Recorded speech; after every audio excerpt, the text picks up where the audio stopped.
Today, we address an important development regarding North Korea's naval forces.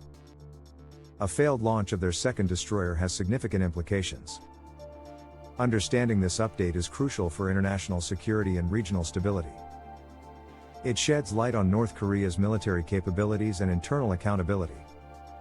Here are 3 key points about the situation. 1. North Korea denies major damage, but outside experts disagree, suggesting extensive issues with the ship. 2. Kim Jong Un expressed anger over the incident and initiated an investigation into responsible officials. 3. The failed launch exposes potential weaknesses in North Korea's naval technology and management skills. We encourage all employees to stay informed about this situation. Monitor updates and understand its potential impact on global relations. In summary, North Korea's failed destroyer launch raises questions about their naval capabilities and internal accountability. It's a critical situation to watch.